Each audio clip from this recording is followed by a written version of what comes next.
He said my boy don't got a 4 head, he got a 5 head. You got a 12 head. Bro, I don't got a 5 head. What the fuck? Look at that shit, bro. No, he don't got a big head. He said you got those glasses on, bro, because when you go to sleep, you don't have dreams, bro. You see movies. Yo, Matt, take off your hat. I didn't say that. I didn't say none of that. Take off your hat, man. No, don't mess with me today. I don't got a 5 head, though. I just don't got a haircut. Do you think I got a haircut, man? Come on. But I don't have a 5 head. You don't have a 5 head. You just got a big ass head. Bro, your like beard just gets longer like by like a couple centimeters like every like 6 months. It's just here, yeah. I just got the bald dango. Bald dango. Yeah, let's get it, man. Ready? 3, 2, 1. Howdy, my friends. Welcome everybody back to a different sports show. I'm here with my guys, Matt, real. my guy Kim, and of course, I'm Thomas Saxby. We are here. We just ended our live a little bit ago. We've been putting out a lot of stuff lately. It's Sunday by the time this gets out. We got to talk about, the NBA. We are finally in the second half of the season. So it's time to set the scene for basically the rest of the way here. And then on top of that, I know I look pretty ridiculous right now. But as we continue on, we got some NFL to talk about. We got a lot of things to talk about. So how are my guys doing, Matt? Yo, how are you, my fella? The only reason I'm laughing is I just realized you kept that name. I thought you had changed it already. Oh, Juicy Booty. If you guys saw our last episode, Juicy Booty is a legend. I'm going to track her down and get her on the show. Nah, don't. I won't participate in that episode. I'll be just me, Kevin, Juicy Booty. Nah, I'm on vacation, bro. It's just you and Juicy Booty, gang. Yeah. Nah, I'm chilling, big dog. We here. Fucking we hitting our takes off at the bat. Copy, because boom.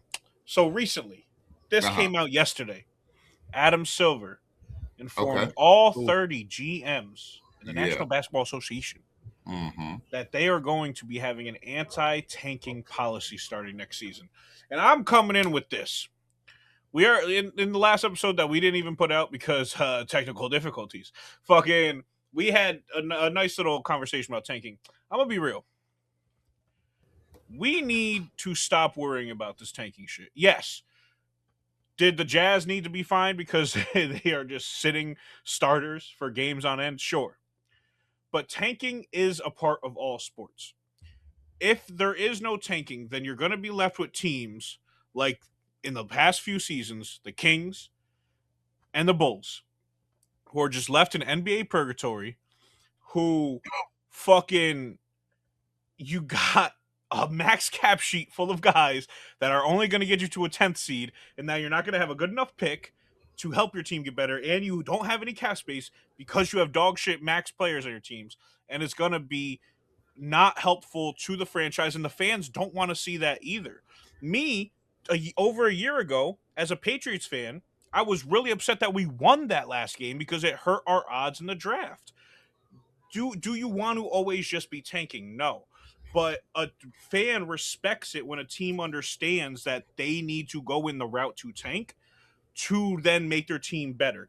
You tank, you get rid of stars, clear your cap sheet, you get a good fucking pick, you start your rebuild. Okay. Yes, are the Jazz already deep into their rebuild enough to where they shouldn't be tanking? Agreed. So find them. Maybe take a second away from them. Do something. But I don't think there needs, because given he hasn't said what this policy is yet, but I think they need to stop focusing on this. They've already done enough to where all these teams that have had the worst records over the last 5 years have not gotten a number one pick. They've done enough for the tanking thing. Just find them and get it gone. I don't think tanking is a problem, in my opinion. What do you guys think? Okay. How you feel about that, Cam? You looked like you was ready to... He muted himself at one point. Yeah, man. Only for a second. Yes. Listen, man. As we are here, man, I got a couple other things going on. As I said, listen, man. As you guys got here, man, please make sure y'all like, comment, subscribe, join the conversation. But listen, as it pertains to the tanking situation, man. Listen, man. Me and my brother, we are a little bit aligned, but I'm a little bit harsher on this situation, right?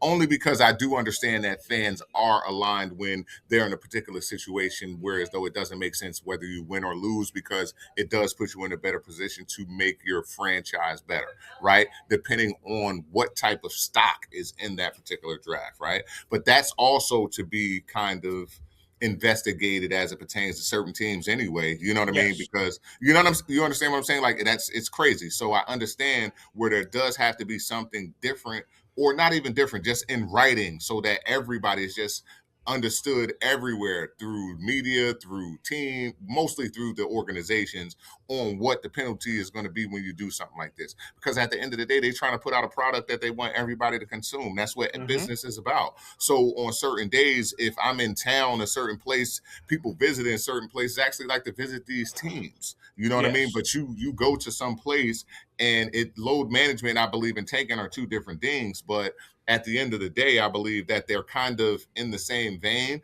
because if you don't load manage as much, you probably wouldn't have to tank. You understand what I'm saying? And you know what I mean? Like, they're kind of hand in hand. But I think that as it goes to the tanking thing, man, hey, man, it's obvious. So they should be fine. You are. It's so equal now with the second apron and going into the third and all that kind of stuff, that it's kind of it's uniform around the league for no matter what your market is. You have like the same kind of pool of talent. Develop them. You understand what I'm saying? If there needs to be other facilities built and shit like that, you need to start doing all that. You understand what I'm saying? But all the other stuff, I mean, it's hard for me, man. It's hard for me. But yeah, the only real quick, Thomas, before the only thing I can say that for this fucking policy that they're gonna do, make sure these teams and players agree in written statements. If they can play, they will play. That's the only thing. If motherfuckers can play, they're not injured, they don't have a pride, like they don't got a fucking birth of a child or a funeral to go to. If they are in the building and are not suited up, but they can physically go out there and play, they, as a player, should get fined, and as a team should get fined. But that's where it really ends, and that's where it should end, in my opinion. Yeah, I can't wait until we get into this episode. But Tom, let's go, man, because it's a point where you guys, you know what I mean. But it's kind of. I mean, I'm just gonna say I absolutely disagree with Matt. Okay.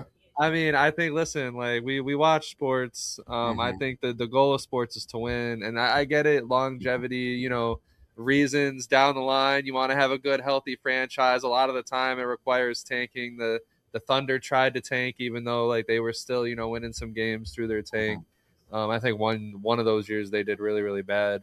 But I don't know. I just think tanking's bad, because at the end of the day, there's a lottery and everything. So you have these teams like the Wizards who have tanked year after year after year, have not gotten, you know, top pick. They've put together a decent team with these non-number one picks.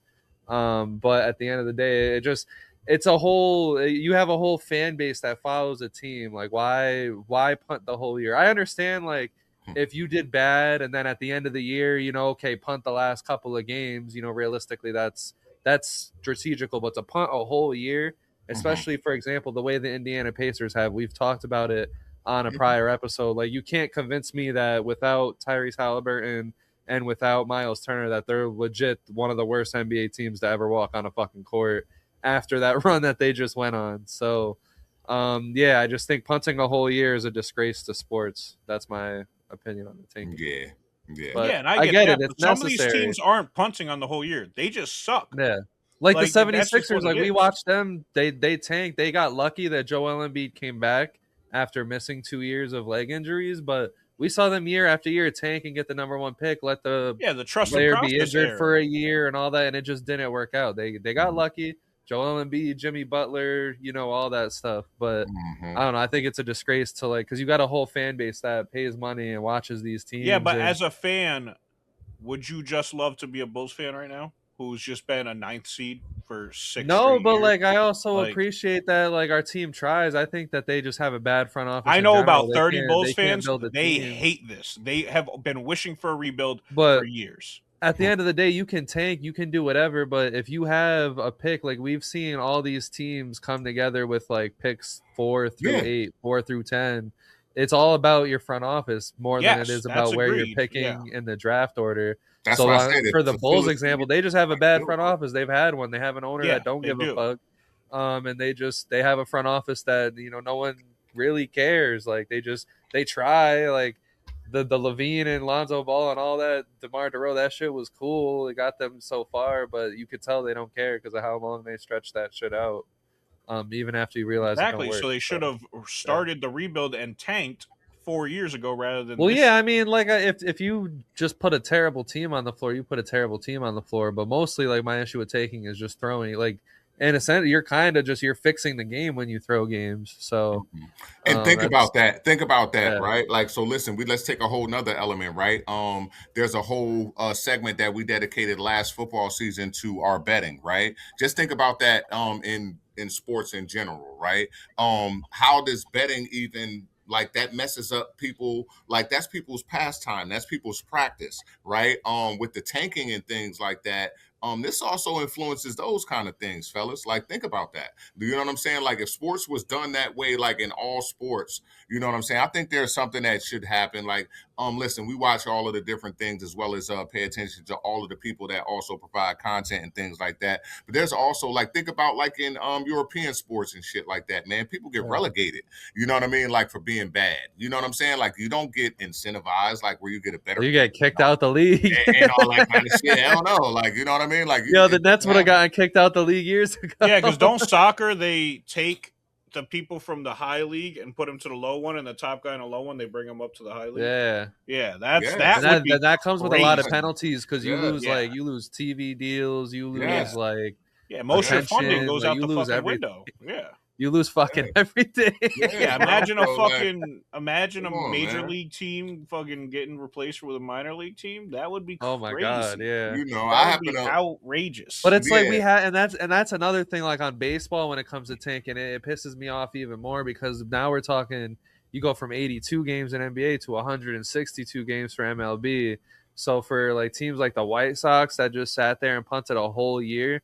That is miserable, brother. That is, bro. It's like literally being a fan of a team that wins like 40 games out of 162. Yeah, that shit is rough. Because you got teams that because it's different. It's different. Like because we could take a different spin to this too. Because it's different than when teams are actually bad versus you understand teams tanking. You got like somebody that that we're going to talk about. So we might as well just start. You know what I mean? Like Cade Cunningham. What Detroit, who has the number one record in the NBA right now, 2 seasons ago was on a 28-game losing streak.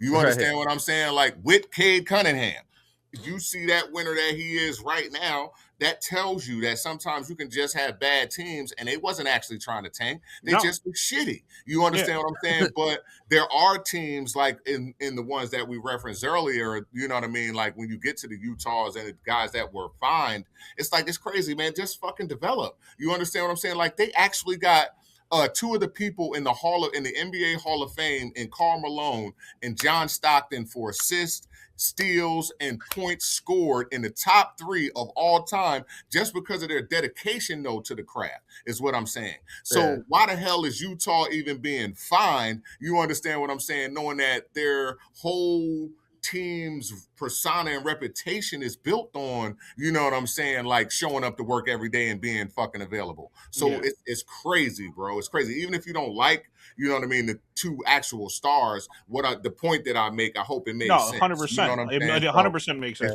They wouldn't have been able to break those records if they were taking games off. Hell yeah. Like, so it's crazy. You know what I mean?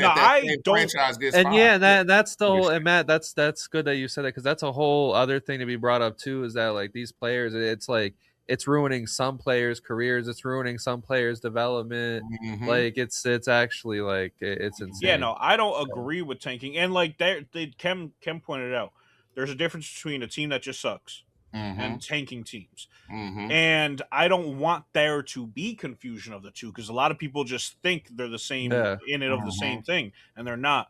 Jazz should just fully deserve those fines and 100%. But what else can you do to them? Like, what's this policy? That's what I'm saying. Like, what are you gonna do to change it? Because if it goes to start taking picks away, just moving to the bottom of the lottery with no chance to move up. That's what I would do. See that doing something like that interesting. But it's the same thing as relegation. Yeah. But straight You up know? taking picks away or something, I feel like that's just going to Yeah, keep them that's too in the far. purgatory That's too of far. Yeah. wanting to tank. And so, the only reason why I'm saying they need to just let it be a moot point and just keep finding people until they realize they're idiots is because I can't find a good fix in my head. That's what it is, really.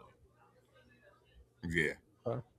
Okay. Fair enough. All right, so Yeah. Kem, what's up with you? What you got on the top of your head? So that was good. Yo, Matt ate up for like 15 minutes of the show.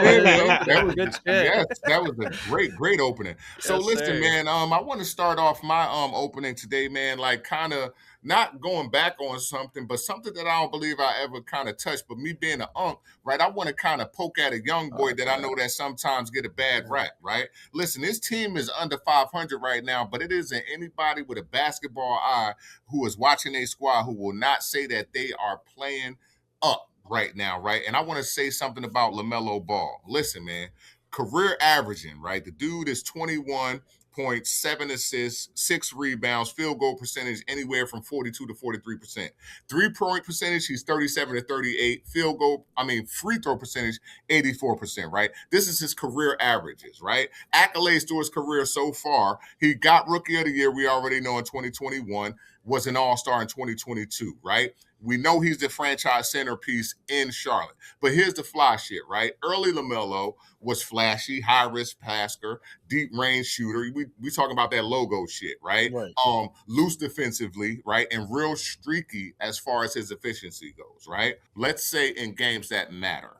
Let's say the games that matter. In games that matter. I'll say this year is his career low almost. Yes, in games that matter. Last night, 11 points, 5 for 14. Did last night matter, Thomas? Did last night matter? That was an important game against the Rockets. Yes, it did matter. Yeah. Okay. Yes, and if I'm going true, listen. And Thomas is a hater, bro. Thomas is a hater. No, listen. I'll let you keep that. Last time they faced Detroit, the number 1 seed, 20 points, 4 assists, 8 for 22 shooting, 4 for 12 from 3. Yo, let Kem finish his point. I want to hear this. No, go ahead. Do you mind if I finish? Sorry.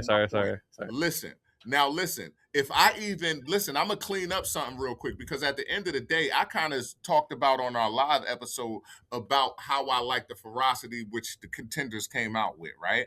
One of the contenders actually whooped ass, put belt to ass on them, right? Which was Houston, okay? But what I'm trying to tell you is his increased use ratios actually has them with better efficiency in the prime time moments. It doesn't matter what you're trying to say about the low level scoring in that particular point, right? Clear number 1, he is the option. You understand what I'm saying? He's not taking the half court shots is all I'm trying to point out, right? He's finishing a bit stronger through contact, right? He is actually smarter with the shot selection. So I'm highlighting that kind of shit, right?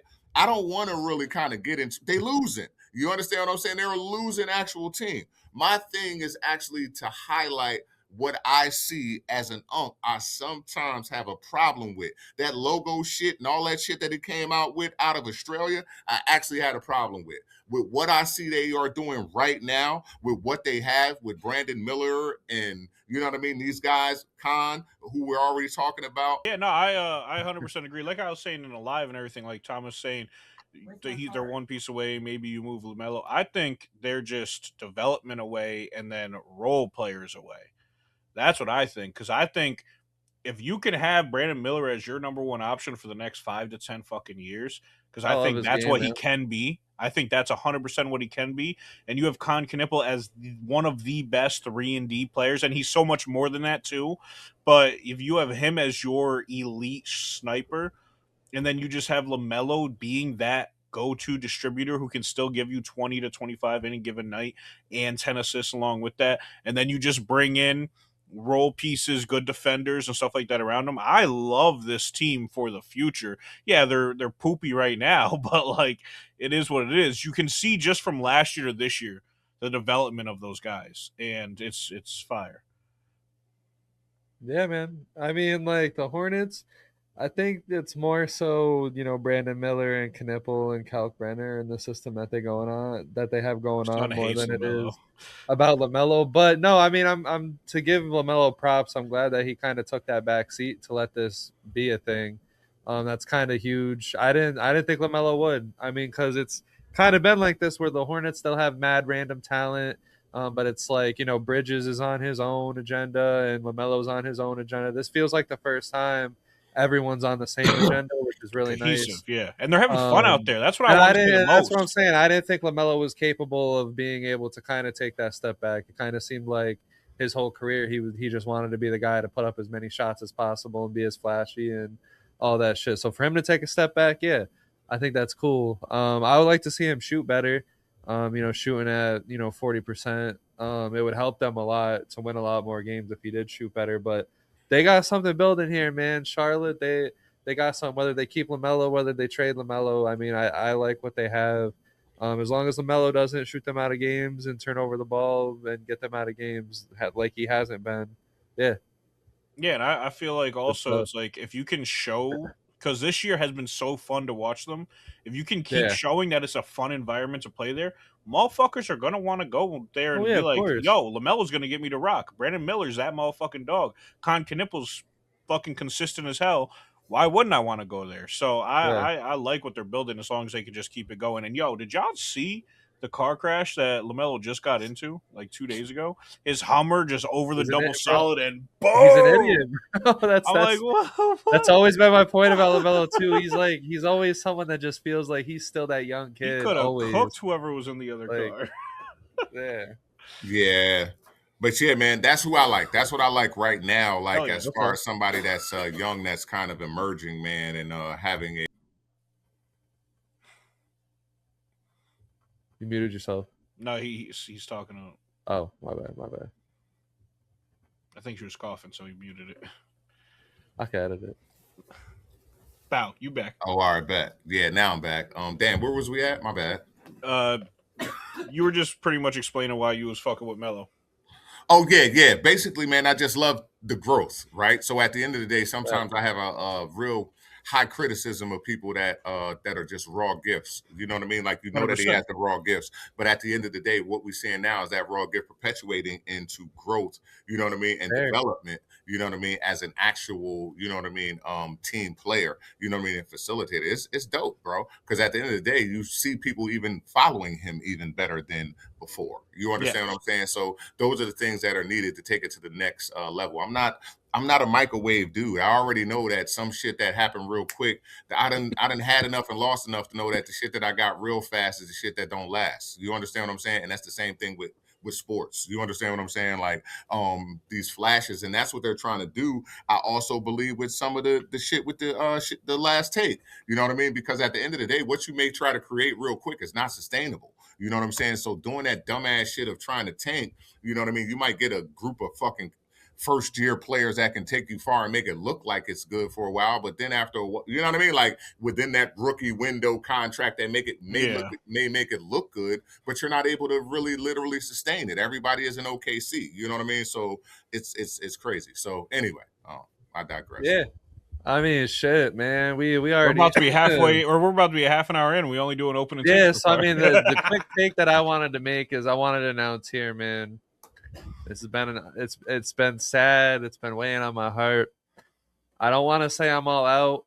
I don't want to say that it's over, but I want to say as of right now, with how things are going, and we had a longer talk in our chat last night about it, so we don't have to rehash the whole thing.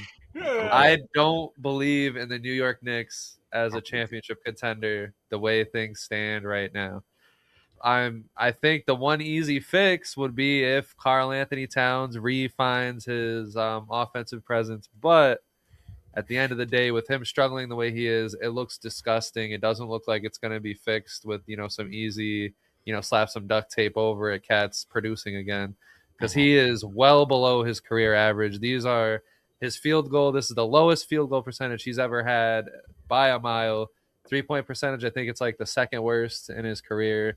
You would have to date back to when he wasn't even really shooting threes like that at the beginning of his career. But yeah, man, it's sad. It's sad to see that shit. So that's my boy is hurt. Son went from bing bong last year, the last couple of years. Knicks about to. And I'll still, bro, all the way through. You guys are gonna hear me root for the Knicks and all that shit. But if I'm being honest with you, past the mask, past the Knicks fans' mask.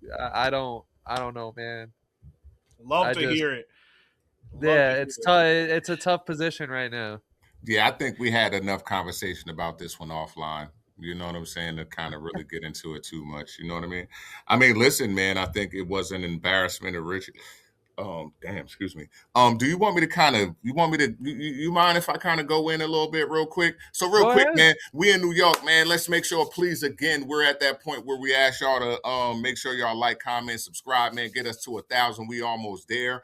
Matt's about to set the scene. Listen, Matt about to set the scene real quick, man. I think it's a lot at stake. It's kind of crazy, man, that they don't Too look much at stake, man. They look like the shell of the team that Tibbs had together there. They don't look defensively sound as they did before. You know what I mean? I don't want to lose that argument, man. I can't. I think that Mikal Bridges should be used a little bit more, but I also think that like you said, Karl Anthony Towns should be used a little bit more. That game last night, man, he was pretty efficient in the spots that was needed, but he actually needed to be used a whole lot more.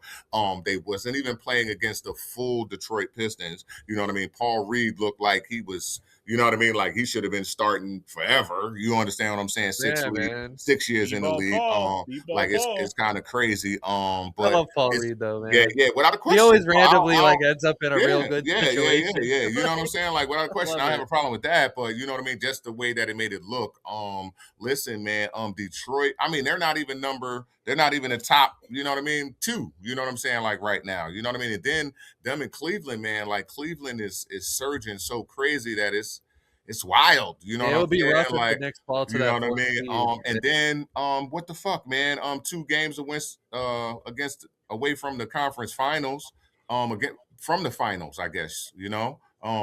What do you say there, man? And Mike Brown, I don't know, bro. Like it's kind of scary to me. I love Mike Brown offensively, but what's going on in the city, bro? It's just like Mike Brown. Like I wanted it to be different, bro, but it's like every time Mike Brown runs into a wall, he can't get past it. And I like him, man. He know how to get things cooking, man. But for whatever reason, it doesn't seem like he's able to like have it going. Like, you know what I'm saying? Like, yeah. Fuck the Knicks and Cat. I see you, man. I see you.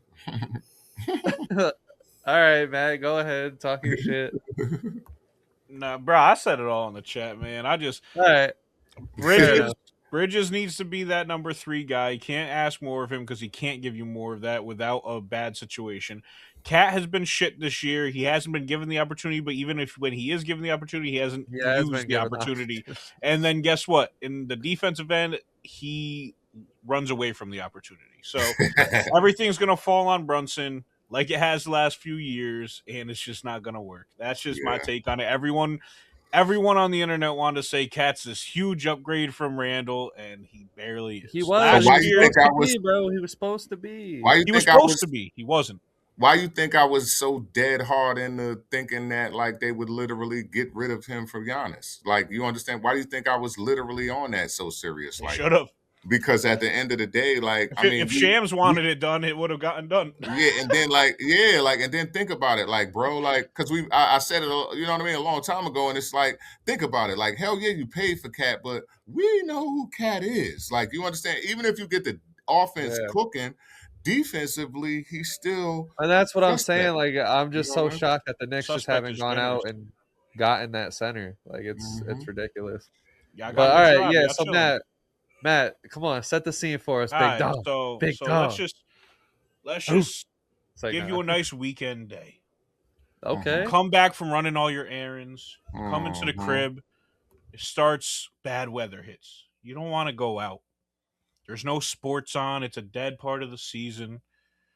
But you want something to bring you into sports. What's your go-to comfort movie? What's your go-to comfort sports movie that you would just throw on to make you fill that void of not having any sports on? Damn, that's a good question. Your go-to favorite sports movie? I mean, Moneyball is a great movie. Moneyball is a fucking fantastic baseball movie. That one, like, if you're like a real baseball fan, or like at least like if you're a sports fan that appreciates numbers, you would appreciate that movie. Yeah. And that's just like that like really serves my ADHD, that movie right there. Like yeah, because like they be digging into the numbers and how the Athletics pulled that shit off and everything. Yeah. So that's that one's your comfort movie? Holy shit. Yeah, because like I don't know, it's good like for me, but because like no, this it's is a why phenomenal I love film. baseball. Like, and I meant to include this in my opening take. Like, shout out to baseball for being back. Like, we're in spring training, we're fucking back. You know, I'm blushing just fucking thinking about the baseball season. Nothing gets me like this, like the the early baseball season vibes. But that's what it is. Like, I watch baseball games or like movies like that where I can just shut my brain off. Just sit back and watch. Yeah, it's fire. So yeah, that's a good. I love that question. What you Yo, got? man, I'm gonna go real easy, man. Sanaa Lathan, Omar Epps, Love and Basketball. That's that's a phenomenal pick. That's a phenomenal pick. Yeah. Love and Basketball. Easy money. That's real easy. Fucking the Jordan there's another movie with Michael Jordan with how they came out with his first shoe, or how they convinced him to go to Nike in general. Yeah.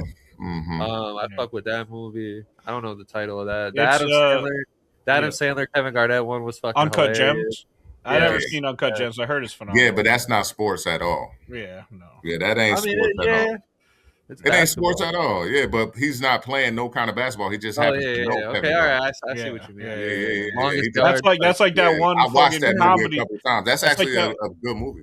That's like that one comedy movie where that fucking one health aid dude, he just knows LeBron James through sports, and he brought LeBron James to lunch. That's not a sports movie. Yeah. If I were to pick one, mine always has been and always will be Remember the Titans. I love that movie. That shit's so heartfelt. Gary, I loved when they brought in the big TV into the classroom and played that movie. I love that shit every time. Remember the Titans, one of my favorite movies of all time. Yeah. That shit. Honorable mention though, Gridiron Gang is up there too, man.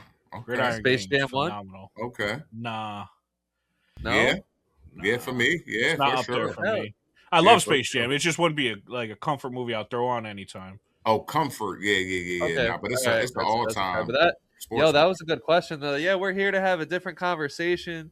So let's have a different one. So as a casual viewer, right? And I'm gonna ask this for two sports because I want to hear what you guys got. Maybe we could build the bridge. Maybe we can't. Probably definitely not. But what, as a casual viewer, do you feel baseball is represented correctly, and what can be done to improve to get you into it? So I asked this question because I know, we separately cover baseball now on a whole different, stream page, that whole entire thing. But you guys, as just very casually as you are, what would make baseball more interesting for you? What would have to happen? I'll say for me, it's super simple. Nothing. Okay. You can nothing for baseball. Like for me, it's not because baseball I do like to watch it if it's on when I walk into the room. I won't change it. I'll keep it on. But it's not something I just go to because I'm already watching all this basketball. I'm already watching all this football. Sometimes I just don't want to watch sports, or like I've had enough sports intake, and so I'm not just gonna go put on baseball. Okay. It's just like I be doing a lot, and so it's something where I already don't know the players. So then not even if they put like strippers as umpires, because that was like I'm not just a horn dog. Fireworks on the field after a home run. I figured you was gonna say something like that. Yeah, I like baseball when like it's the Savannah on. Bananas, huh? But it's just like I just am not gonna go. They played in a volcano. So much sports. No, changing the setting or putting some females on the field ain't gonna do nothing. If the bats to lit make up, me want to watch it. No. Well, I think bats lit up. What am I, 4 years old? Yeah, I think how Matt kind of says it is kind of, you know what I mean? I think kind of the ideal of most people that watch it nowadays. I think that there isn't a lot of action in baseball also, right? You know what I mean? It's one of those sports that, like, even though it's an American pastime, and it's actually, can I be honest with you and tell you, it's the first sport that I played before I played basketball and fell in love with basketball, it was baseball. You know what I mean? Like, it was available because it always was America's pastime, right? So it was easy to, you know what I mean, kind of get a glove and kind of learn the sport versus other sports where you would need equipment. You know what I mean? That was during the summer, and during the winter you could play basketball. It's kind of easy. You know what I mean? Just have to have the money to play, right? So that's my youth kind of growing up. So at the end of the day, it was one of those things that I loved, you know what I'm saying, initially. But as it goes on, and I still go to games yearly, what it is about it, I think, for most people who don't see it, is I don't think that they market their players in a way, you know what I mean, that it makes people kind of gravitate towards the sport enough. You know what I'm saying? Like, to be honest with you, you know what I mean? I don't think it's the fiery bad side, even though, listen, the Savannah Bananas try to make it fun, interesting, do all those crazy little things. What if they were allowed to tackle each other? Like, I mean, for what? Like, you know what I mean? I think the way that doesn't change the game. Yeah, it doesn't change. What if they got to fight like they do in hockey? Like, just you know what I mean? And I think it goes back to that. I don't watch hockey. It's what the game is. The way that game was built, there isn't too much more flash and shit that you could do to it. With hockey, even while hockey is kind of rising and gonna kind of pass baseball here soon, is because of the athleticism and what can kind of be done within the creases. You understand what I'm saying? Of hockey and the athleticism and the technicality that you can actually witness within the creases. You know what I mean? But with baseball, you know what I mean? It is that game. You know what I mean? It's straight up what it is. You know what I mean? I don't know, man. I can't put too much to it. I think marketing the players probably a little better, and you know what I mean, getting with the new world. Yes, I do. I didn't even think about that portion of it. I was just thinking about game aesthetics or like rules or anything. That's 100% something they could do better, is market their players, make it more individual based, but that's really not what baseball is. So I get why they don't. And also for me, it's like, bro, I've been chilling with people and they don't watch baseball, and baseball's on, like if we go to like a bar or something and they don't watch baseball, and so they're trying to like understand what like RBIs and shit like that mean. I'll be explaining it to them, and I don't watch baseball like that, but I will watch baseball. It's just not something I go to, and so I like to watch it. It's just I only got so many hours in a day, and sometimes I just don't want to fill it with baseball. I love that. Thomas, you know it too, because I got so many hours in a day. I'm so enamored with this. Like when I do see a clip of it or something, I immediately send it to you every time. Time when I see a crazy baseball set or crazy baseball clip, I do send it to you immediately because I'm like, oh shit, that's fire. Did you know that? Because like I think it is cool. I just sometimes don't have the RAM space left in my head. The RAM space? Yeah, I just think it has a lot to do with the world, man. So let me ask the same question for a different sport, because I feel like we can get a little fantasy about it. Maybe a little bit. This one's crazy gonna break your heart. No, you ain't breaking my heart, because I understand. I just want to know if there's anything that could be done. So do you feel like NASCAR is represented correctly, and what could be done to improve to get you into it? I think NASCAR is represented exactly how they want to represent it to the people they want to watch it. I am not somebody that wants to watch it, and I'm not somebody that they want to watch it. Okay. I do. So there's nothing NASCAR can do to make me watch it. What if they raced on a volcano? You said play on a volcano for baseball too. Volcanoes don't move me at all. With fucking glowing tires? If they were playing on a volcano, or if they were racing around a volcano, I'd wish it exploded. I don't want to watch NASCAR. I don't want to watch people turn left for a 2-hour event. I just don't want to see it. It's not enamoring to me. No, it's just the only action you see is a crash, and I don't want that to happen because somebody's going to get hurt. So it doesn't move me. It doesn't move me one bit. The only NASCAR I'll watch is Cars, and that's because it's a Pixar movie. Fire. We love Cars. We love Cars, but that's because fucking Lightning McQueen. That's because the characters. That's because fucking Toe Mater. That has nothing to do with the sport itself. Like, no, I'm sorry. That's it. That was an epic fucking rant. What you think, Ken? It's easy for me, man. It's not my demo. You know what I mean? Like, that's it. You know what I'm saying? I think that you 2 for 2, man, on the sum ups. You know what I mean? I think they market to who they market to correctly. You know what I mean? I think if they want a broader audience, it's just like everything else. They gotta, you know what I mean, take the page and try to tap into the market and, you know what I mean, get some hip hop shit going on, or tap into somebody black or Latino, you know what I mean, to get it Hey, popping 50 over. love You NASCAR, know what but I I mean? mean, In that audience, but it doesn't mean that it's gonna still reach people the no. way that, you know what I mean, like the audience that they wanted to reach. You know what I'm saying? Because it's as simple as that. Some people are into turning left and right Okay. for a few hours, and some people aren't. You know what I'm saying? So, you know, some people are, like most shit, people are there for the crash more than they're there for the, you know Yeah, what I and I mean? Fair don't enough. want to be there for the crash because You that know means what I somebody mean? could possibly get hurt or die. I don't Mm, want to be watching that. yeah, and it's kind of crazy though, because that's what most people, you know what I mean? Like 100%. the average is in for. So it's kind of crazy, bro. This shit looks fun, I'll say man. what it When wasn't they the crash. one that just ended or that just happened. Hmm. The dude who ended up winning it wasn't even about to be close to the winner, but a crash happened and he ended up coming out of it. That's literally what just happened. It's just like cool, Yeah. but they could have died. And I mean, you Hmm. could say that for a lot of sports, but like, come Hmm. on, it's Hmm. not what Yeah, I'm and enamored I mean, by. I don't know, man. It almost canceled Michael Jordan, so I might have to let it go. I don't know. No, but all right. So let's take a pivot here to some football, some quick football talk. Foosball. So if you had to bet your life on one thing happening and one thing that won't happen, an NFL free agency this year, what would it be? Hmm.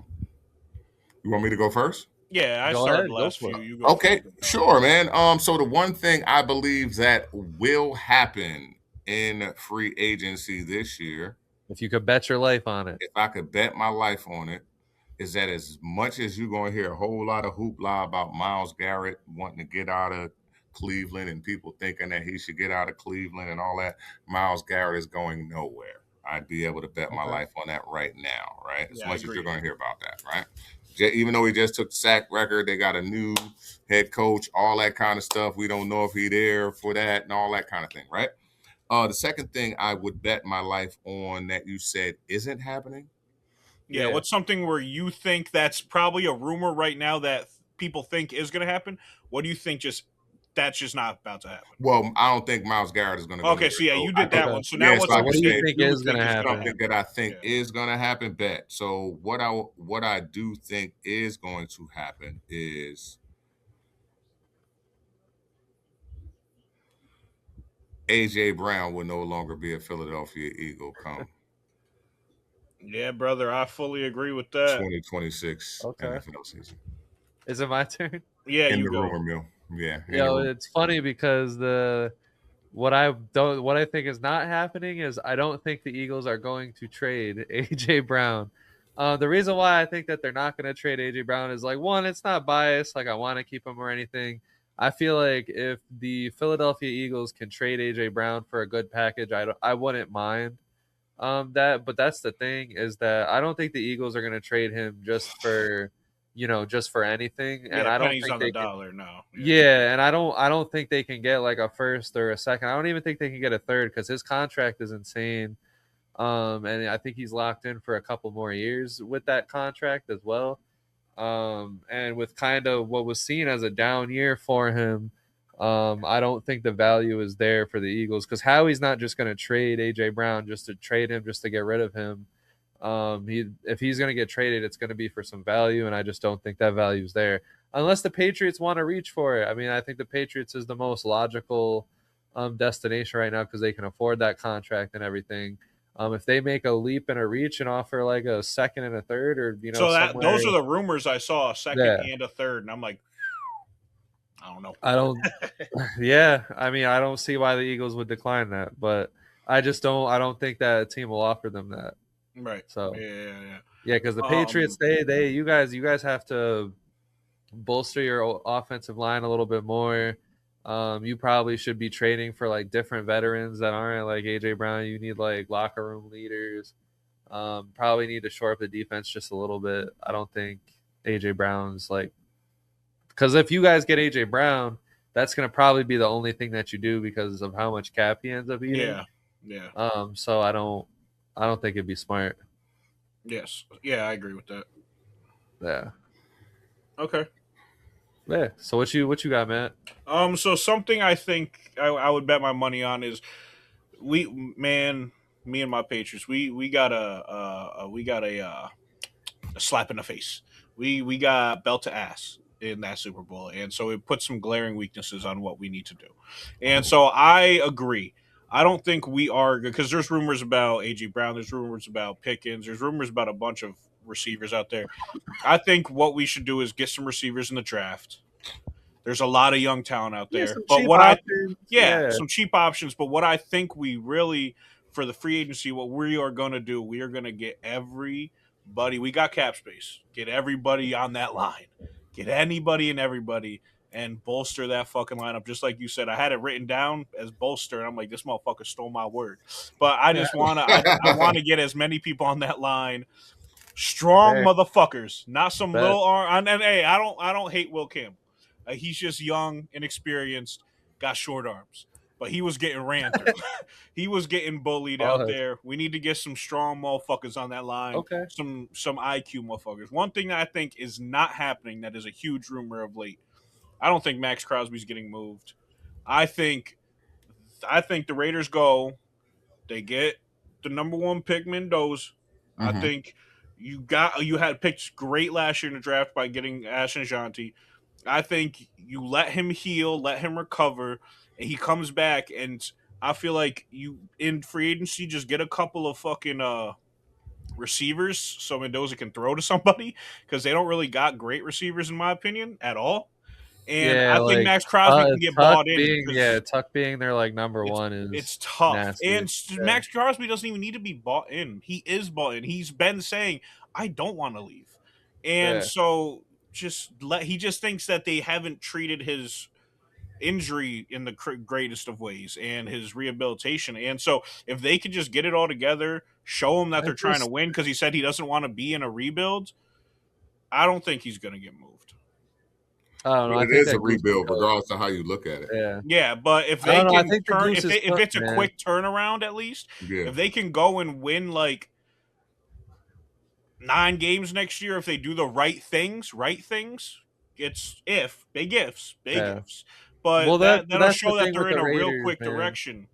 Yeah, that's the thing with the Raiders is like you said, they need their wide receiver room, but most importantly, they need an O line because GNT didn't Yes, even get to go off the way that he should have because they didn't have an O 100% line. agree. Nor did Geno. They Geno have wasn't to, they have to bought find a way to get off the Geno Smith contract. Mm-hmm. Because if you want to draft Mendoza, you probably won't want Geno Smith on a 40, 50, whatever million contract that he's on there. And then on the defensive end, they got to get a defense too. So I don't think they'll be able to fix that all in one off season, and I think they're gonna get off of Max Crosby. No, yeah, Because I if just the think if team, you can make the right steps, but yeah, I just think if a team like the Cowboys wanted Max Crosby, which the rumors are that like a team That's like why them, George got to take that franchise tag. mm-hmm. You know what I mean? yeah, Because that's yeah, what they because need like to once the Cowboys get the push over the top. franchise tag and then they reconstructure, like they got like I guess they got like $100 million they can reconstruct, and then the salary cap increases, so they'll have money. But if the Cowboys offer something for Max Crosby, they will give it because Max Crosby, like it doesn't serve the Raiders right now to have him No. there. You know what I'm saying? So, Yeah. but I forgot to give my one Yeah, that that's I would why I bet my life waited. on happening. Yeah, that's why I waited, and then you were like, "So what you got, Matt?" And I'm like, "You got my one more, fault, my bud." fault. So this is an interesting one, but I think because they are a smart team, they have a smart front office. I think the Kansas City Chiefs are going to punt this season. So Patrick Mahomes, he won't be back till halfway through. I don't think they're going to get like a good quarterback to go in there and win them, some games for that amount of time. I think with Travis Kelce on his way out, I think with the offensive line that they have to fix, with a defense that they have to fix, they'll probably retool a little bit. But I don't think their intentions are going to go into this season with a big bolstered team. Let Patrick Mahomes slowly come back, even if you want him to come back next season. But I don't think that they're gonna really do too much in this free agency. I'm not mad at that. Get the rest of the team around what you need it to be. I think, yeah, I think you let Travis Kelsey do his little farewell, but I think you prepared to have somebody replace him within the season. So yeah, I'm not mad at that at all. Yeah, it's Yeah, definitely I don't know, man. I don't know. I don't think that they're in that kind of. I don't know, man. I don't know where that came from in that way. I'm still trying to dissect it before. That's why I was kind of looking Well, up. because it's like even with Patrick Mahomes But healthy, they have a lot of holes on their team right yeah, but now. they're not a So losing culture. It doesn't matter that no, they oh, no, have yeah, of holes. course, With no, they're of those gonna course. same try holes, to win yeah, for with those sure same out there. holes, you know what I mean. They go as far.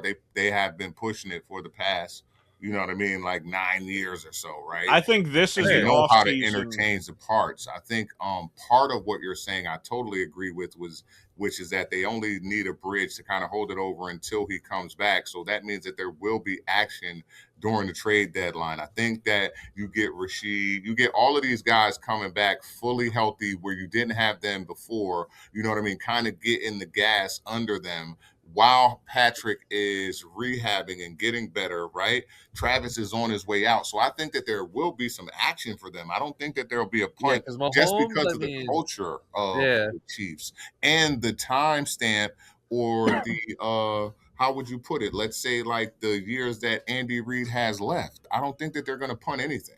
You know what I mean? They got Yeah, Eric Bieniemy back, bro. So it's kind of, yeah, you know what I mean? They're gonna try to run the ball and do a couple of things, you know what I mean? I think with him being gone, but I'm not sure, bro. I'm just I because think what I like fair, Pat, so I gotta watch. yeah, I don't. I think yeah, not making the playoffs 2 years in a row is just not their look at all.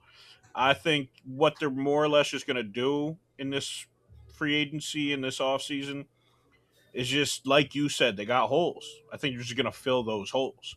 That's all they yeah, can do. Keep what they got and fill the holes. And Mhm, I think you just prepare to have somebody take over for Kelsey within midseason if or later, just because mhm. he's bruh, he he's wasn't done. doing shit last year, man. Bro, And he just so be standing there, man. It's rough to watch him. but He's I so just young. like Yeah, Ken was just saying, you're gonna have a healthy other than Pat, clearly. You're gonna have a healthy roster going in, get everybody their reps, make sure they're ready to go into the season, and just do what you can. Get a serviceable backup. Yeah, because you're gonna Serviceable. need them to kind of carry Pat as Pat's getting Yeah. back. You know what I Yeah. mean? So at the end of the day, you know what I mean? Like not like carry Pat, but you know what I mean? Like, you know what I'm saying? yeah, Like they need to have Easing them. back in. Yes, like you know what I mean, and they need, you know what I mean, they need to be burning a little gas so that, like, you know what I mean, like his, you know. But anyway, but I think that that's why they will have to do something because I like them to like continue the culture and the lifespan of what Andy Reid is, and you know what I mean, just to, you know what I mean, Arrowhead and getting him back. It's I don't think they punt yet. You know what I'm saying? Like, it's kind of scary, man. Right. Dude. fair. Fair enough. I mean, because like my thing is like with Patrick Mahomes and the way he plays, his play style and everything, you're gonna want him to come back 100%. So you're gonna want to give him those extra weeks.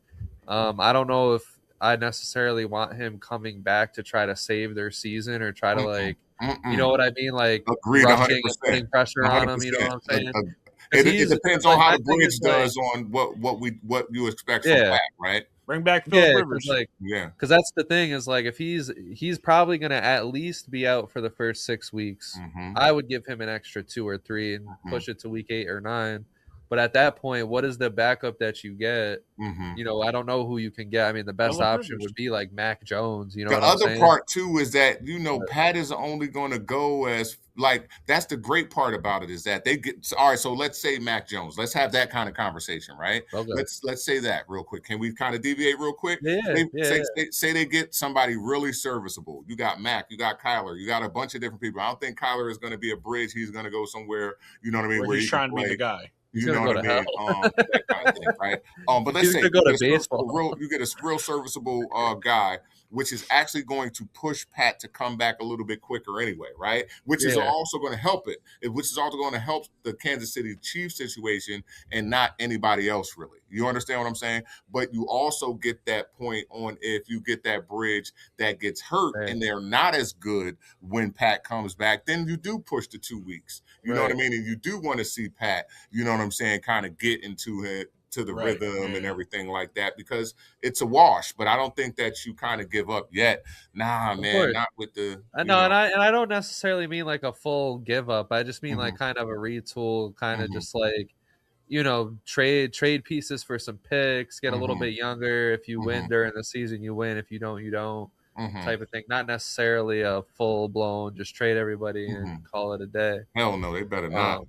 Yeah, no, it'll be interesting to see what they actually do though, because it's like you guys said, they're not really the type to kind of just lay down. So yeah, we'll see. So I wanted to pour it out to Chris Paul, man. So we talked about it on the last episode. I think it was the episode that didn't get released, that we would do a pour it out episode today.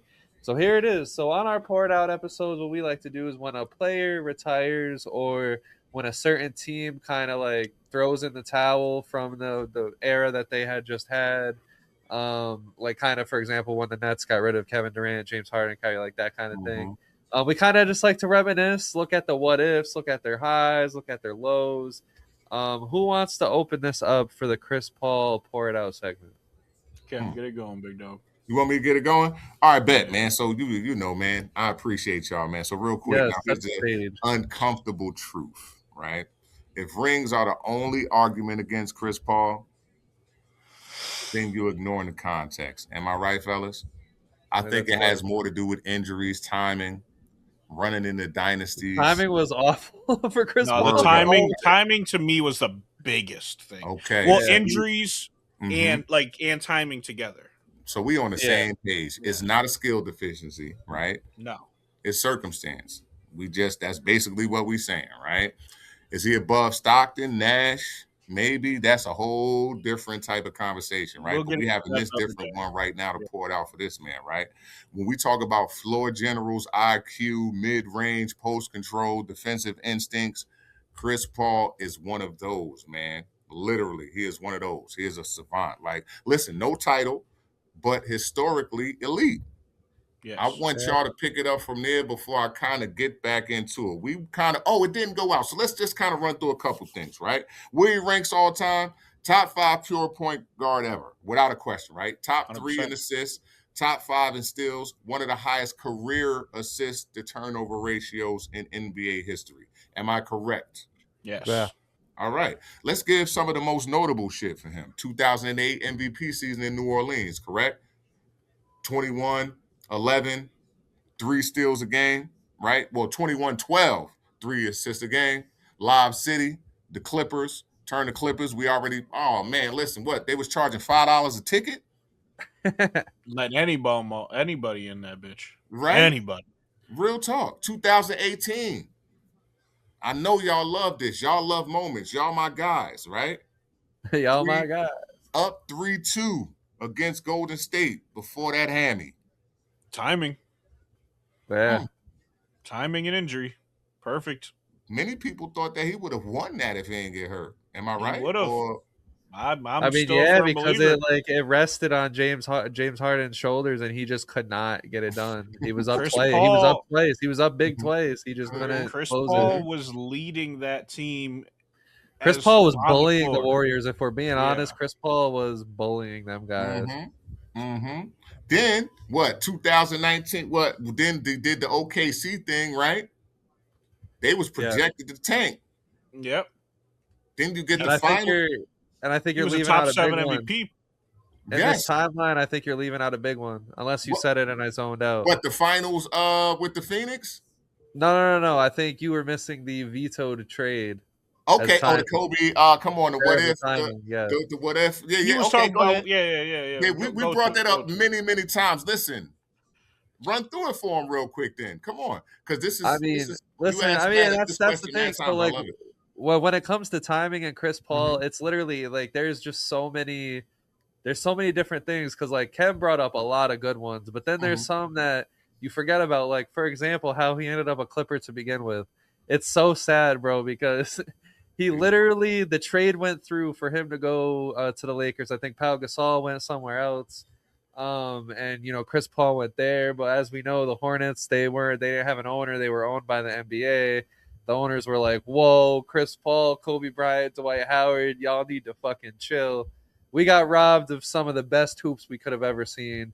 Because those three, like, I don't think the beef with Dwight and Kobe happens because Chris Paul would have made basketball so easy for fucking Dwight Howard that I don't think but that. Chris Paul is also hard on his teammates. People have always said that. Of course, So but the thing that was different he was didn't like that, Kobe like, being hard on him. He wouldn't have liked Kobe and CP being hard on him. The crazy thing yeah, but about at it the end of the day, winning basketball cures everything, and that's there the it thing. is. Like, There Kobe isn't a and place Dwight, that he went that it didn't go up. There isn't. yeah. A place. Because True. like when it came to Kobe and Dwight, their play styles as the number one and number two, it wasn't a healthy number one and number two. They didn't have that person that could facilitate to them. Because if they had Chris Paul there, I mean Dwight's job is just catch. They would have been Lob City, like him and Dwight. That would have been fucking nuts. But at the end of the day, that didn't happen. And then the second thing that Cam left out is also the whole Blake Griffin not panning out. That whole thing, it was kind of like, it was like timing is also a huge. It was a tease. It was like timing. That's a part of timing. Great regular seasons, and then he'd either get hurt or just put up a stinker in the playoffs when Chris Paul desperately needed somebody else. And then Chris Paul would get hurt right after. Yeah, and I think the next one that you were gonna say, Ken, was the whole Sun shit. Yeah, he got him to the finals though. Was top 10 in MVP voting. Yeah, again. He had 41 led the league in assists. Yeah, he led had the league 41. in assists. Had 41. Come on now, bro. So who do we let I want to do this then for my portion. He was a point guard for a reason. Yes. First and foremost, for my portion of this, big shout out to Chris Paul. Sometimes it's just not meant to be with the ring, but I don't even want to talk about that. I want to get away from that. I want to go about the goods with Chris Paul, man. Like he, in an era where the point guard was declining, he kept being a point guard alive. He kept wanting, like, other players could formulate their game around him. A lot of the reason why SGA was able to take that next step was because he learned how to be a selfless player so early on in his career, and all the lessons that he took from Chris Paul to obviously elevate his already, amazing offensive game.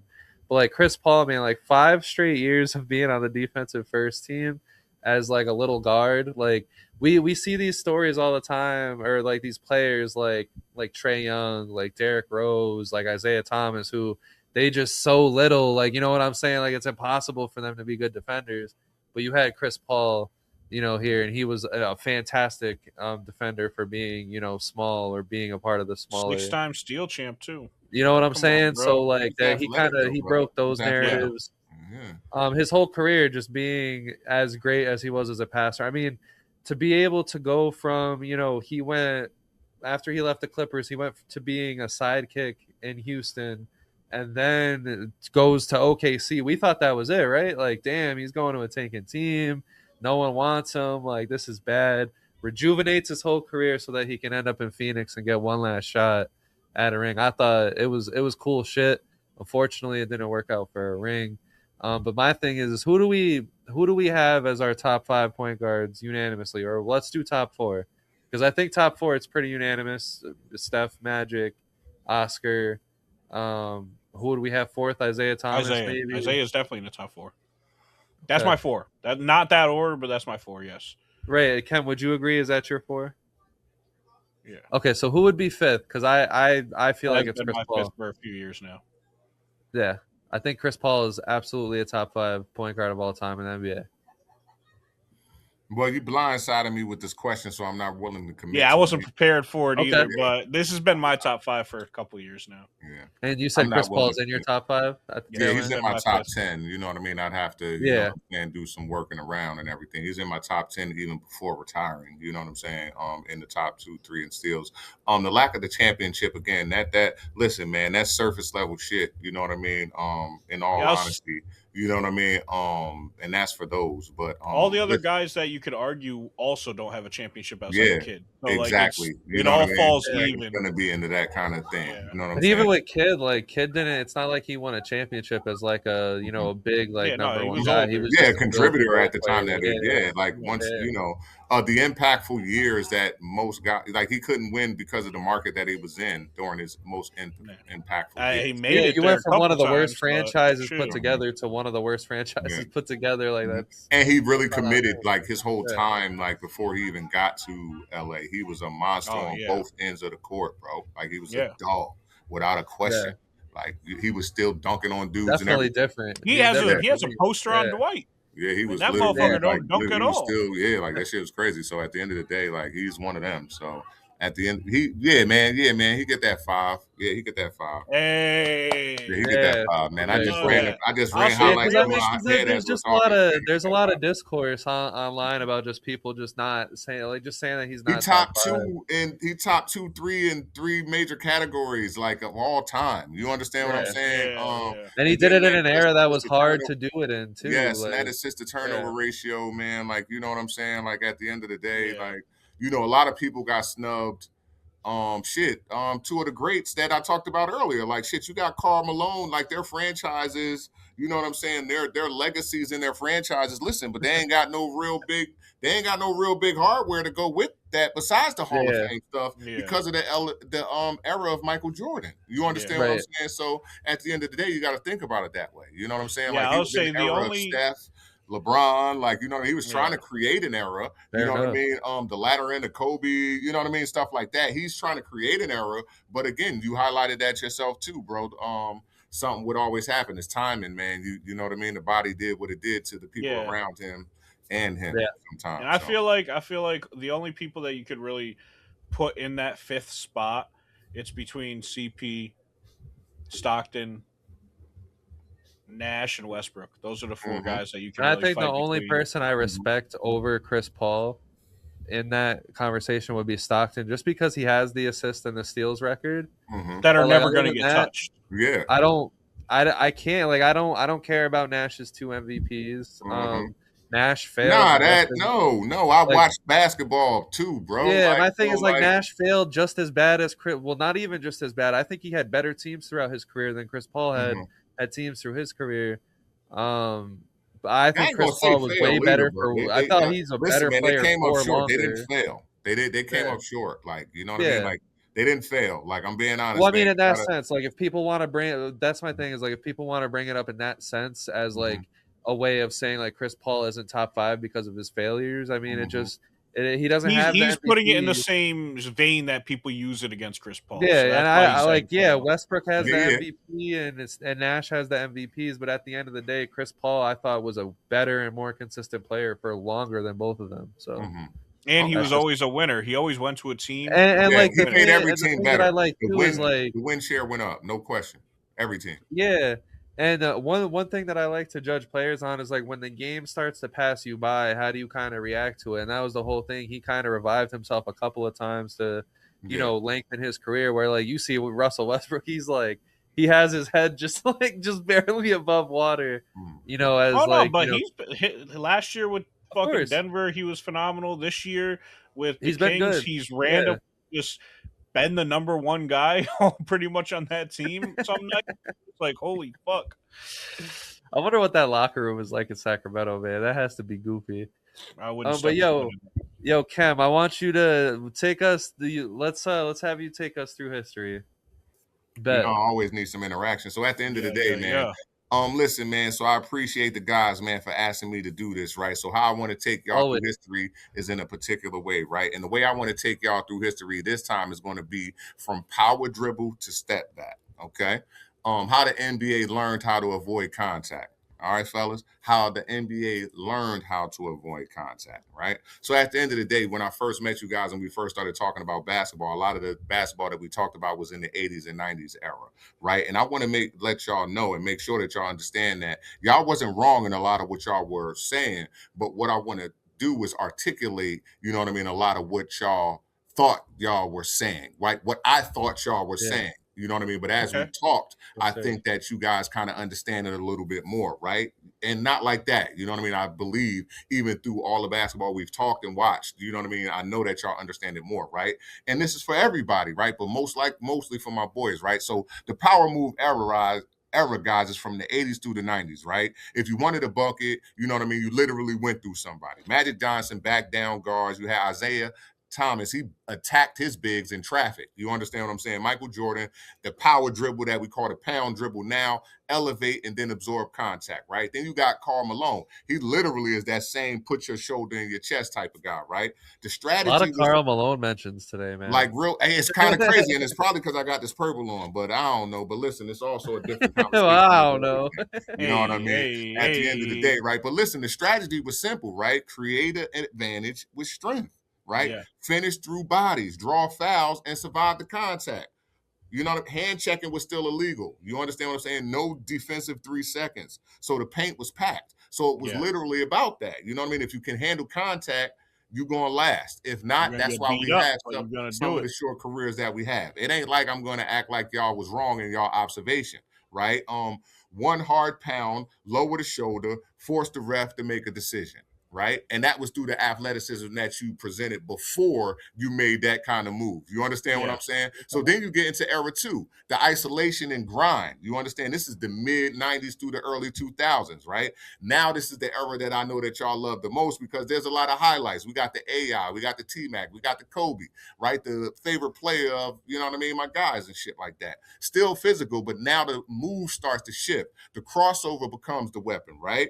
Why? Because defenses are loading up. Illegal defensive rules, they start to loosen a little bit. Do y'all agree? Like in y'all observation from that time to that time? Now, instead of initiating contact, scorers is like creating angles. That's literally off the crossover. This is the advantage that AI was creating off of his crossover because he is the little guy. He is AI Isaiah. ruined the game. He has to do that. You understand what I'm saying? Space and everything that everybody loves to talk about is actually starting to be created through this era. You understand what I'm saying? Literally. Like Iverson wasn't trying to overpower you. He was just trying to make you lean a little bit. You understand what I'm saying? So that he could see the basket and do a little misdirection. Literally. Whoop wop. You know what I mean? But even then, once he beat you, he finished through the contact if there was somebody big there. The difference is the contact was still unavoidable, right? Now we get the rule that changed everything. 2004 to 2005, hand checking got took out of the NBA. It was totally eliminated. That changed history. Perimeter defenders is no longer able to steer ball handlers. You understand what I'm saying? Like with their forearm. Now, this is the era that everybody loved because the wings had to basically kind of be two-way. You understand what I'm saying? Like you occupy a lot of space and a lot of time in most of the game, right? So you have to be able to help us, right? But perimeter defense kind of made sure that the space was your strength or it was your weakness, right? Am I kind of, y'all following me, right? But here's the way that you can beat it. You had to beat them with rhythm, right? Because dudes are still physical. So now with the space, you create in the moves through the hezzy, through the pound, now the game is literally shifting. It's about avoiding contact. It's not about that. Now we literally moving into the separation era. Think Steph Curry. Think James Harden. Think Luka Doncic. It's no longer literally about contact, boy. Avoid that shit entirely if you can. And now we getting them 35-point triple doubles and shit like that, right? Because if you literally, right? Because if you can avoid, it's crazy, bro. You avoid that shit entirely. You get a power dribble into a shot blocker, and when you can step back 3 feet and get a 3 instead of a 2, what the fuck? Like, what are you gonna do? And the only time you look for contact. Say it again. The only time you even think about looking for contact is when you know you're about to draw a foul. Literally. And you just literally want to let your nuts hang right now, right? That's literally like, you know what I'm saying? Like it's literally that. Because other than that, it's been a total philosophical shift in basketball in its entirety. Old basketball, strength creates space. Contacts prove the toughness. It ain't no question. That's one of the reasons everybody loved Mike, because when he finished through contact, he still made it look pretty. You understand what I'm saying? So people love that. We also love that when he lost, you saw pain in him that like was crazy, that you know that he was willing to do it again. You understand what I'm saying? Like real shit. Just brought himself back to when he was watching Jordan back in the day. Like because you know he was willing to do it again, bro. That's the real ill part about it. Modern basketball, but listen, mid-range still was king back then, but you just had to put your body on the line. But in modern basketball, the footwork is literally the king. I love the Yes, footwork of modern 100%. basketball, right? Because it creates space, you avoid contact, and you protect longevity. This is why y'all know I bitch, moan, and complain and have a problem with load management, because the game has totally shifted into a way to where it's curated for your body to be an optimal performance every goddamn night. You understand what I'm saying? So the game has totally evolved. Listen, it didn't get softer at all. It got smarter. We're gonna have a bigger segment about this next episode because I like where you're going with it didn't get it didn't get softer. It got smarter. I'm being honest. Yeah. But because you still getting the woofs. You still getting, you know what I mean? Like that's still happening. It got smarter and more money driven. Yes, bro. Guys used to play through all that the small injuries. Yeah. They got a sprained ankle, tape that bitch up. Broken finger, tape it up to the other finger. Yes. Now you get the tiniest injury. Slap some Bengay on them elbows and go. Yeah, you get the tiniest injury now. The owners and team want to protect their product. Players are the product. They don't want you to keep playing through injuries to lessen your career, to lessen their chances of winning.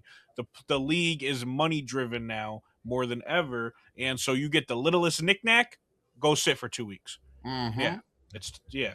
Yo, it's so crazy, bro. Y'all just killed that for me to where, though, all I'm going to say is this.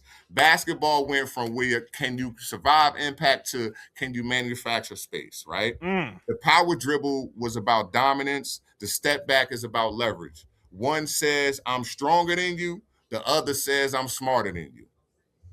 The league chose math over muscle. Them dudes is still in shape like a motherfucker, but why are we not seeing the product that we know we should see more than what we're seeing?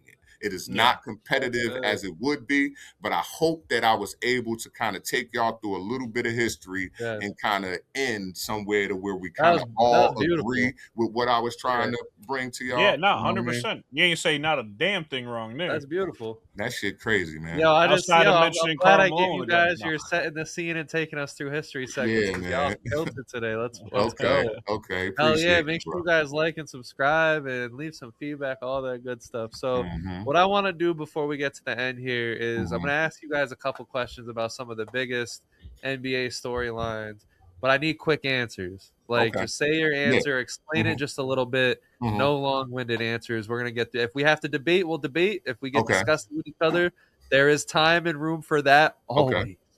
But let's go through it. So first and foremost, who do you guys think will be the face of the NBA in 5 seasons?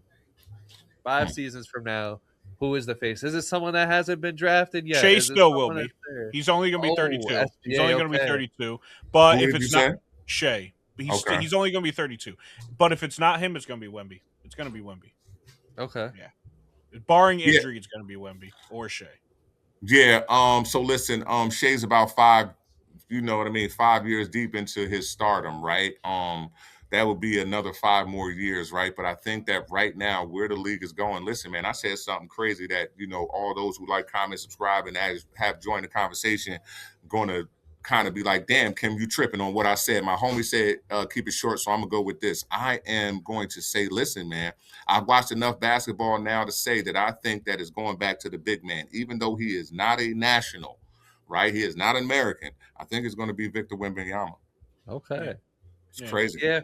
So for me, it comes down to 2 players, and I think these playoffs are going to tell me a lot about who I'm actually going to be comfortable with, and that's going to be Wemby and Anthony Edwards. Now, Wemby, this is going to be his first playoff, so I'm not saying he has to go and he win it all. I just want to see how he takes it. I want to see how he takes the responsibility and the pressure. I want to see how he reacts to it. Yeah. And you said 5 years. It don't have to do nothing. You know what I mean? You said 5 years. Of course, but I think who I will be comfortable with is who does better in these 2 scenarios. And then Anthony Edwards, it's like they're going in with that same team. It's not a team that a lot of us are saying should win, but he's dragged 2 teams the last 2 years to the conference finals.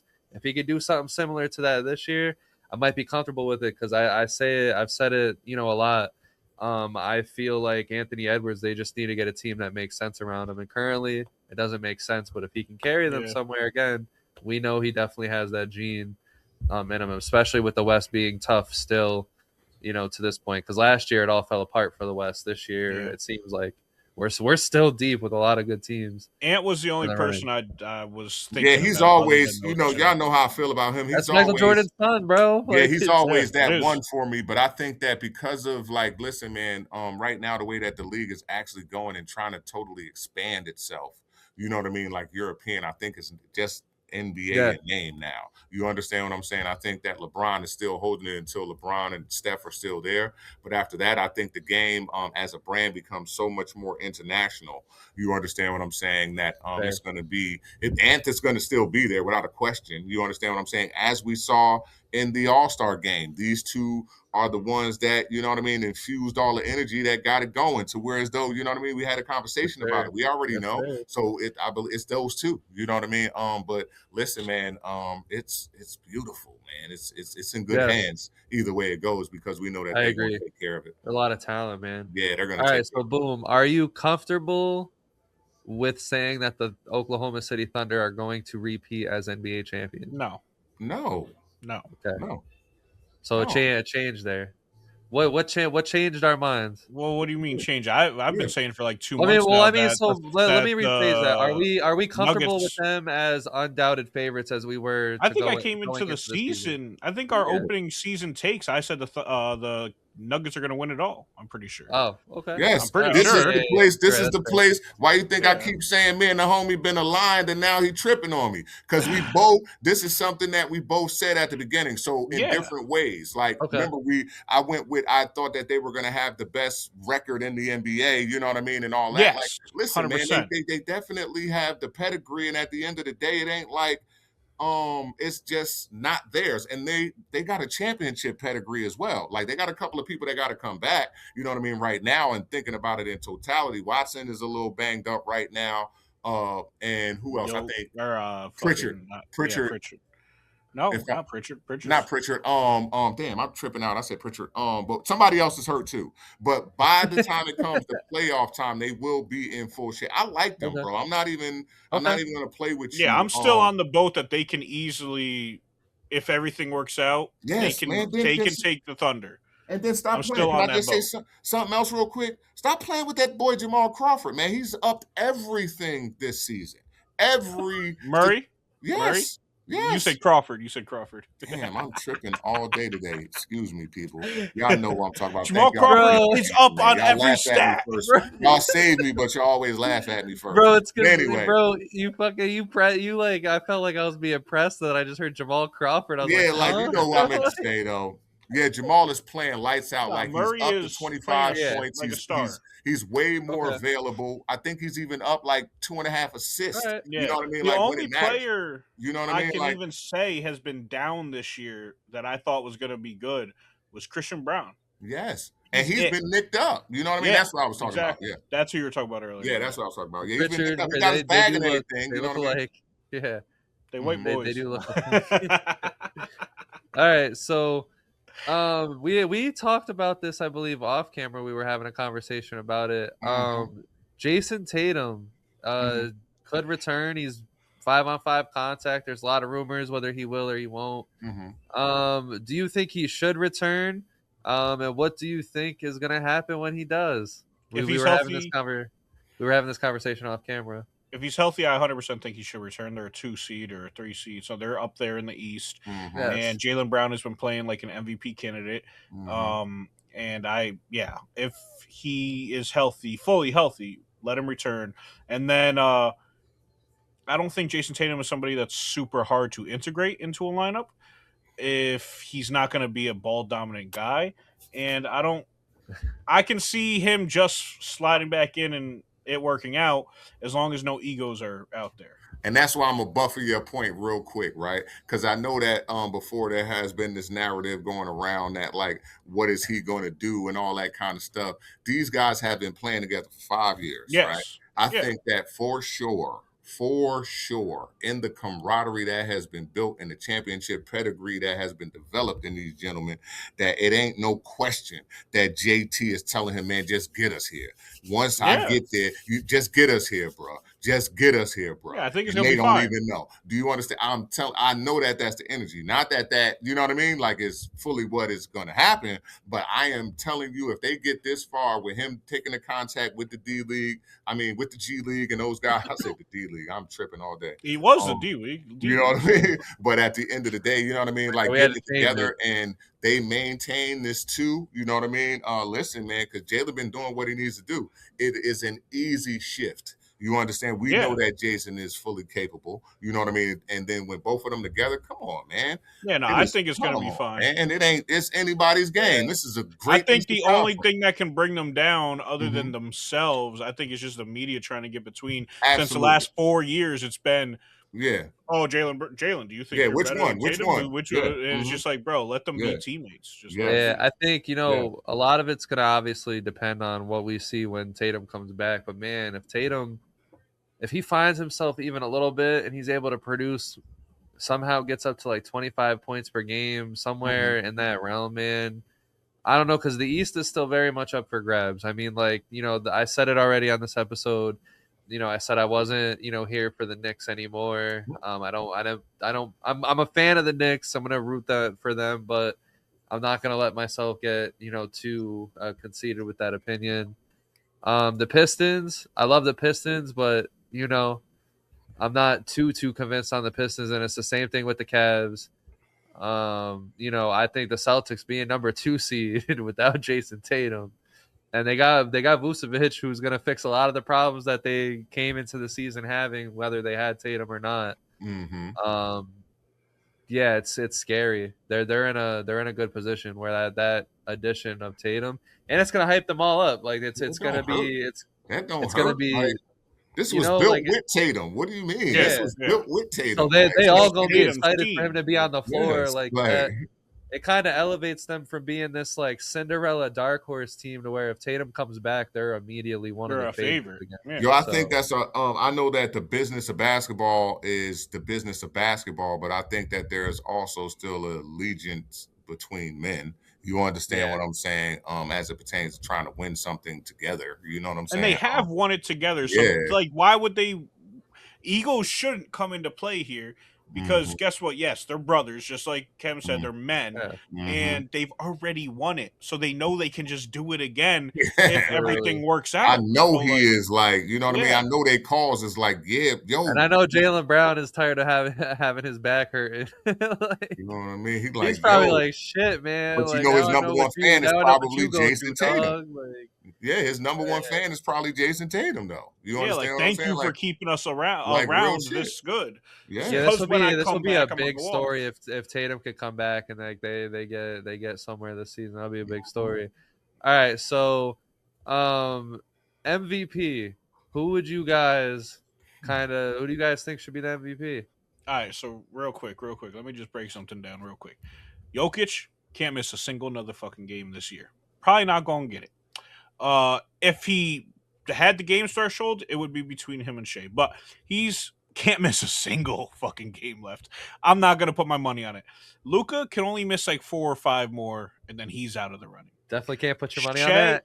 Yeah, so Shea, he's only missed like 5 or 6 games total this year. He's the favorite, for sure. The only other person I'm putting in the breath of him is person we just talked about, Jaylen Brown, because he's also only missed 5 or 6 games this year. And for everyone preseason coming into this league, or coming into this season, thought the Celtics were going to be a fucking charity case this year because Tatum was out. They traded Porzingis. They traded Drew, all this. And he's brought them this far, this well, as efficient. All his numbers went up. All his efficiency went up. He is the only one that can even sniff Shea right now, in my opinion. Okay. But it's Shea. With all that being said. Well, listen, I think that Shea is on that threshold, too, of missing. He's been out. It's a total of damn near 2 weeks now. It's like 6 games. Yes, what I'm gonna say here though is, listen, man. There's 2. I love the the Jaylen Brown addition, but there's somebody else that I don't believe that we don't talk about as much, man. Even though they got the number 1 record in the NBA, you understand what I'm saying? It's gonna be Cade Cunningham. Listen, we've been giving him flowers. You know what I mean? Like since last season, as he's been emerging. You know what I'm saying? We also highlighted the 28 you know what I mean, straight game losing streak, and how he has been emerging from that to this. You know what I'm saying? It's almost no way. You know what I mean? Like right now, Yeah, you're like right. Cade that's could the shit. definitely be That's in the that shit that we combo. know we watching. That sometimes it's okay. Sometimes because listen, it's regular. You understand what I'm saying? Like he got niggas on his hip regular. You understand what I'm saying? Like same thing like we saying with Shea. You know what I mean? What we know about Shea is something that is normal with Cade Cunningham now. You understand what I'm saying? And what we're saying about with Jaylen Brown, and what we're saying about Jokic, you know what I mean, with the triple doubles, and what we know about Embiid when he is totally healthy, no matter how bad you want to talk about him when he's not. You understand what I'm saying? Like, it ain't nobody that can stop them when they're in their bags. You understand what I'm saying? So it's listen, man, for me, it's him. You know what I mean? And of course, Jaylen. I think that the two superstars, of course, I had beginning of the season, everybody know I got Shea doubling back, but I think that as it goes on, if he miss any more games, it's gonna go to the dudes who you see working hard right in front of you right now. Yeah. I mean, listen, man, I have to go Jaylen Brown. Like I have to be the one. I have to go Jaylen Brown. I mean, reason being is, look, they're the second seed, and Cade obviously has the Pistons, in the first seed. But beyond that, I think Jaylen Brown's numbers are just a touch ahead of Cade. And then I think, like, at the end of the day, Cade has had a better team around him than Jaylen Brown has around him. When it comes to Jaylen Brown, how it falls out is he's averaging 29, 7, and 5 on 48% shooting with 34% from the three. Asked to do a lot more than he's ever had to do in his career. You see what was around him for most of the season until the trade deadline. I think if Jaylen Brown got hurt at any stretch of time this year, or if he came in and he struggled and he wasn't able to handle it, they would probably be at the bottom. We're talking about the Celtics as, what pick they're going to get into the draft, as opposed to them being the second seed. I think that's just how much of a difference Jaylen Brown personally makes. Obviously, you can give a shout out to Missoula, but I got to go with Jaylen Coach Brown. of the year for sure. Players got to play too. You know what I'm saying? So, yeah, okay. I fully support the Jaylen Brown run. Let's go right to the conclusion here. We're ready to get out of here. It's been an hour and a half. Let's just give our different flowers of the week, and let's skedaddle. Get on to the next one. Get on to the road. So who wants to lead this one off? Because I mean, I will. You know what? I got it. I don't think I've let off a segment all night. So I'm gonna go. Facts. Yeah, I'm gonna go with Kevin Durant, man. The game that he just had. Listen, the All-Star break was a bad one for Kevin. It wasn't. We have not talking about the KD files yet. We didn't bring that up at all. Nope. Live stream or the episode. Yeah, it was bad. It was a bad few days for my guy Kevin. Burnergate. Because it was not only was that all going on, but there was no games going on, nothing. He was just there on his phone, probably panicking. Yeah. It was not a good situation. What does he do? He comes out and he has an absolute hell of a game through all that. I love it. I love when sports players have all this noise around them, and they come out and they absolutely ball. 35 points, 8 rebounds, 4 assists, 3 blocks, 70% shooting, 10 straight points to close out the game in the clutch. That man is different. He had a minus 4 point differential. That's why I hate point differential. Fuck point differential. He had a minus 4. Fuck out of here. He went off. And that's what I'm saying. It doesn't tell the story all the time, because he was absolutely the difference maker. He blocked 2 dunks right in the first quarter. He blocked 2 about dunks. all that, man. KD is the most childish motherfucking player to ever step foot on a basketball court. Keep your fucking hands off of Twitter. This shit goes back to like 20. Bro, he said Jabari Smith Jr. was retarded. Yeah, and he's talking about that fucking, who was it? Who was he comparing to Mussolini and Stalin? Stefan, who was it? Oh no, Booker and the coach and Frank Vogel. He was comparing them to fucking Mussolini and Stalin. Dictators that murdered millions of people. What are we talking about? Yeah, no. KD is a chump, bro. I don't give a fuck. All-time great. All-time great. Not going to shit on his game whatsoever. Man never takes accountability for his own actions. He's a chump. Great game, though, against the Hornets. Damn, Matt. Nah, bro, Right. he just be pissing me off, bro. Stay off of Twitter. You're stupid. My bad. Hey, no, you good. My flowers go out to my boy Benedict, man. I've been talking about him. He was my most improved player this week. Yeah, No give that to weenies KD. Give allowed. that to KD. No He needs it. He's a weenies. weenie. Fucking he belongs at Weenie Hut Jr. Deluxe. Get him the Damn. fucking Sunday. Benedict Mathurin put up 38 off that bench, 33 minutes. He was the heart for that team last night. And Thank God basketball's back, man. That was a tough week. yeah, it was a tough weekend. You feel me? But I just love seeing him do better. I'm literally 2 nights ago I made a fucking my GM thing of the Clippers, and I immediately traded Kawhi in the offseason. And I just Garland and Benedict, I'm just building around them, man. Fuck all that. I just want to see them two actually stay healthy and do good, along with whatever young pieces or just contending pieces they can get with them. He put on a masterclass last night in his first good game with the team, and I just love to see it. Well, that's why, like, I don't like when and you brought that up in the chat, his first good game, you know, with them. I don't like to judge players from like when they get traded to the All-Star break. They got to acclimate to the team. Yeah, it's like that's quick. Like now all of a sudden you're on a different team. You haven't really fully learned the playbook yet. That's why I kind of waited till after the All-Star break, because now they come in, they've had days to, you know, really get used to the play, the schemes, what they're trying to accomplish, what they're setting in stone. So I love that, you know, Mathurin came out like that because he looked confident, and that's the player that, you know, I've been saying year after year he's going to do this and he's going to do that. I think it's finally going to come, you know, with the Clippers, because he's going to. They said it during the broadcast that you know, he just needs to be free. Like he needs to play free, and like in the Pacers, like they were so systemated, like it was so, you know, in depth and detailed that he kind of struggled to fit in most nights. Where he needs, like the Clippers, like they play good when they're free, man. Kawhi, watching him and Kawhi trade buckets together, that was good. Yeah, that was fun. Man, that was good fucking basketball. Even though there was like a fucking 6-minute stretch where Mathurin wasn't in, and Kawhi like shot 4 straight threes off the front of the rim. I was like, Kawhi, do something else, brother. That shit pissed me off. I was watching. I'm like, Kawhi, what's going on? Yeah. But he gets stuck in a glitch. It's kind of crazy. Hey, take us home. It looks like a glitch, bro. Yeah, he definitely gets stuck in a glitch. So listen, man, my different shout out today. First and foremost, man, we kind of went through it a little bit in the chat, man. I like kind of seeing a couple of guys coming together. This doesn't have nothing to do with a win. This has everything to do with seeing these guys coming back together. I want to give a shout out to seeing Jalen Green coming back for the last 3 games. Kind of ramped himself up. They got their asses handed to him a bit by the San Antonio Spurs and Wemby last night, but I still like seeing him coming off of those angles. You know what I mean? He had a couple of steals and different things like that. He's had a rough year, man. Had a rough year, man. So it's good to actually see him back in the lineup. And the other different shout out I want to do too is us, man. You know what I mean? Yes, sir. The other one. Yes, and that's exactly how it is. Shout out to us, man. We are going to be working hard to get content out there.